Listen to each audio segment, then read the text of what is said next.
Welcome to this special session of how to diagram a sentence. I think sentence diagramming is so important and so monumentally fundamental to good Bible study. And what I want to do tonight is show you just a little bit of how I do sentence diagramming using Logos Bible software. And so, especially for those who are users of Logos Bible software, you'll be able to take this and you'll be able to put this to use. Others who don't use Logos Bible software, you'll learn some about sentence diagramming. Now, I would have to tell you as I close out a window or two here, that there are certain versions of Logos Bible software. Not every version will have what I am about to show you here, but let's look, if we could, to Galatians chapter 3 and verse 3. And here we have this sentence: "Are ye so foolish, having begun in the Spirit, are you now made perfect by the flesh?" Now, one of the things that we are going to use is Newberry Interlinear right here. And as I bring this up to size here just a little bit for you, I have it color-coded, and the color coding is for parts of speech. And I use these parts of speech to diagram the sentence so that I can easily look at this and I can easily see what's the subject. The way I've got it, if it's in this bright fiery orange, that's the subject. So I got two words I'm going to look at as the subject. If it's in a double box, that's a verb. And so I've got a subject and a verb, and I'm going to be looking to it. And I can begin to do this in my head because often I'm looking, and it's just so simple that it's senseless, are ye, subject and verb. Having begun, are you being perfected? And I'm putting that together. But not every sentence is this easy, and but we're going to use this easy one for an example. Now, the way we're going to do this is right up here in Logos Bible software at Documents. I'm going to click Documents, and then there is an option here for Sentence Diagram. And when you click Sentence Diagram, what you will see here is, and excuse me just a moment as I drag this over to the screen here. I believe I can get it where you can see it. Eventually, I think I can get it where you can see it. And there we go.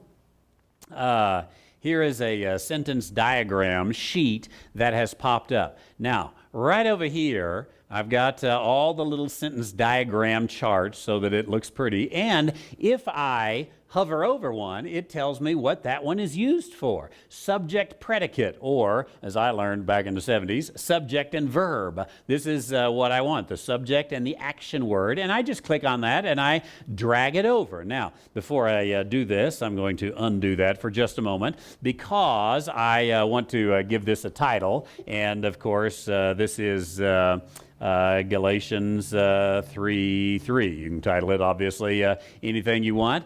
And I want to insert the passage because it's going to be easy. Now, I am going to insert in the Newberry Interlinear, and it, for some reason, is not showing this. Excuse me, I understand what I'm doing wrong here. I want to insert Galatians 3:3, and so I put that right there in the box, and I want to insert it not from the King James because that would be going from English, but I want to insert it from the Newberry Interlinear, and if I have it open, it'll come out.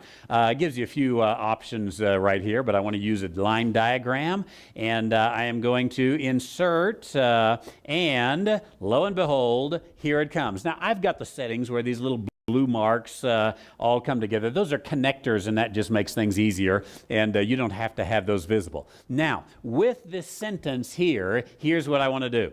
I want to always start out with this little one right here. It's a subject and a predicate, and that is always the heart of the sentence, the subject and the predicate.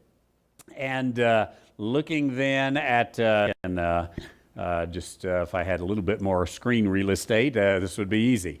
I am going to take the word here, and I'm anointoi. It means senseless. And so I'm going to come over here. I'm going to look for anointoi, and here it is right here. And all I've got to do is click on it and drag it down, and that's my subject, and I can just drop it right there, and it'll link together. And the predicate are. Now, Greek, and just this is a subject. It's a nominative. This is a verb. It's the predicate. Senseless. Ye. Este is the word here, and so I am just going to come along, and I'm going to find this right here. And here's this word so. What am I going to do with so? Well, so, because it's in bold shadow print, that is it's an adverb.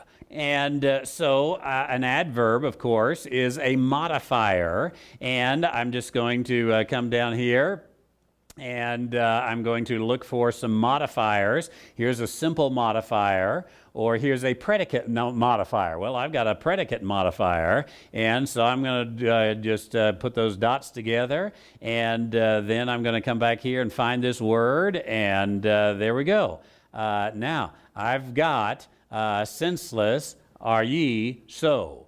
So you are senseless. Senseless are ye. And I begin to put this together. There's that, and that's the first part. I have probably already determined, are you so foolish?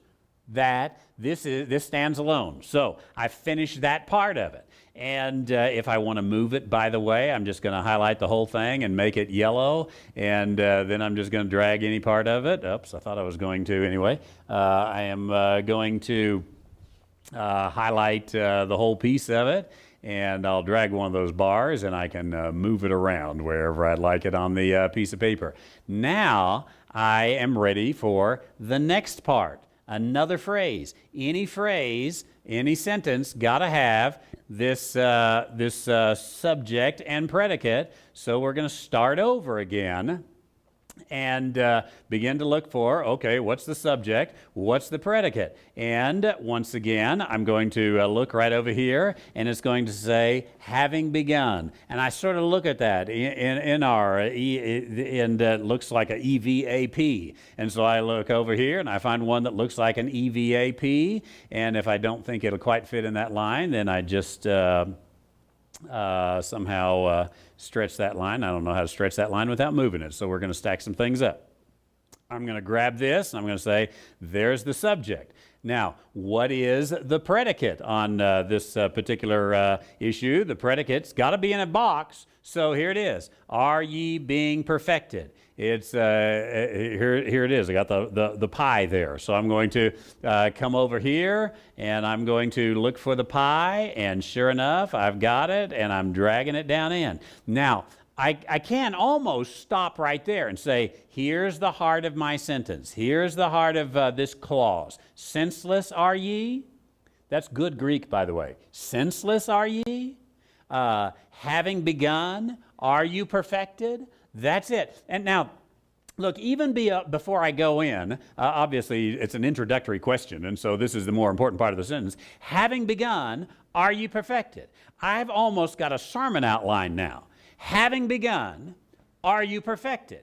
Now, if I just didn't want to do any more study, shame on me, but if I didn't want to do any more study, I could say, having begun, let me tell you how I began. Let me tell you how this fella began. Let me tell you a story I heard. Let me tell you about a time I witnessed and how they began. Let me tell, and put them all together, and then you say, guess what? The common factor in all of these was they began in the Spirit. And look at this. Having begun, here's an indirect object in spirit. Now, It is defining then or modifying having begun. It doesn't work perfectly here because the charts, the lines over here are made much more for English than they are in Greek. So I say, well, in the Spirit defines having begun or modifies having begun. So I'm just going to grab this simple modifier over here. I'm going to put it right here and get this back up to full screen here so you can see it. And here it is, pneumatai.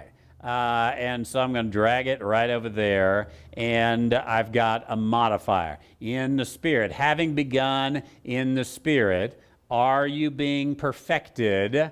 And as we get here, let me just move this word over here so I don't have this problem here in just a moment. But here we go. So are you being affected? Now, are you being affected? Now, remember, now it's an adverb that just like this modified are, so are senseless you.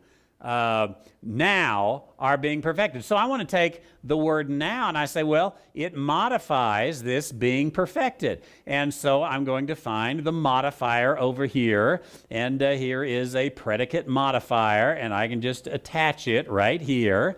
And when I let go, it's supposed to attach those dots right there, and normally does, but nonetheless, there I have it there, and I'm going to take the word now, noon, and I am usually able to click and drag, and I've got the three hooked to it there. So you just go along with me there. There we go. And I've got now.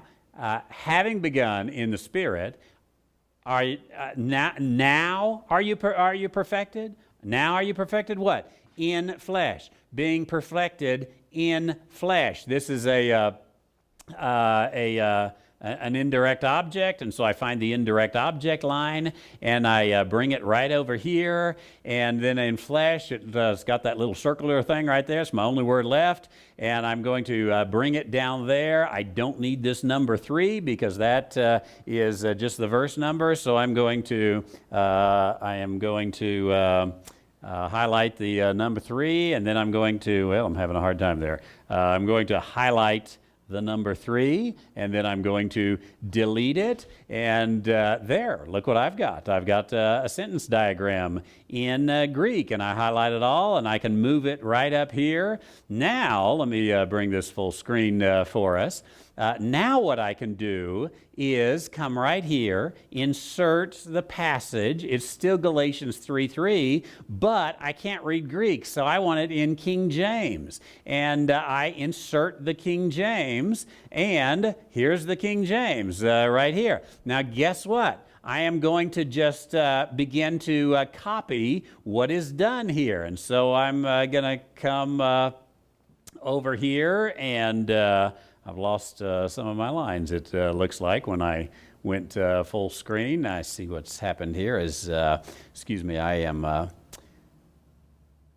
screen is scaled off just a bit, so I can't see all that.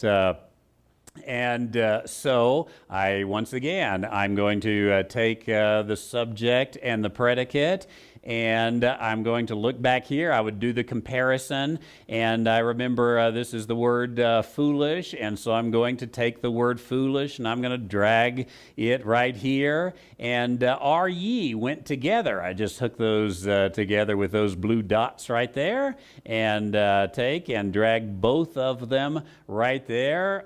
Foolish are ye, and I bring down, and there's a modifier for it that belongs here as I connect those dots, and the modifier is the word so. Foolish are ye so? Are ye so foolish? And I put it together, and I would do the same thing all the way through. Now, let me just say that I think that that will do you wonders as you begin to put together the sentence diagrams. And I have a question online, and that is there a resource we can get that already has the sentences diagrammed correctly? And there is a resource, and I will find that and put it on the source page for this, so that you'll be able to find that. You'll have to purchase it. It comes in a PDF, and you can download the entire New Testament. It's only in Greek, so you have to do a lot of comparisons if you don't read the Greek. Perhaps there's one in Hebrew, but just a quick session here on how to do some sentence diagramming. You can go back to session 3 of how to study your Bible and get much more, but I wanted to show you that on how to do that in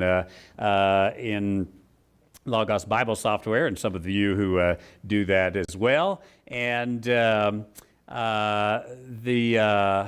a good word that Kip gives on the comment box, and that is that Logos have some resources that have sentence syntax diagramming done, but all based upon the critical text instead of the majority text. And that is a very good point, that almost everything you find is going to be based on the critical text. So you may have to do some work yourself, especially in those places where there is a difference. And a little practice, and you really can do sentence diagramming. It's not an easy thing. A lot of resources on the web. I'll try to put some links on that you can find that will help you learn sentence diagramming a little bit, and just start with some very simple sentences, and you can get there, and it will be a blessing. Well, thank you for staying around for this special session tonight. I hope you'll be back with us as we continue to study the Bible each Thursday night online at 8 p.m. Central Time, randywhiteministries.org. Until then, my friend, may God bless you and keep you, and I look forward to seeing you again online. I'm Dr. Randy White.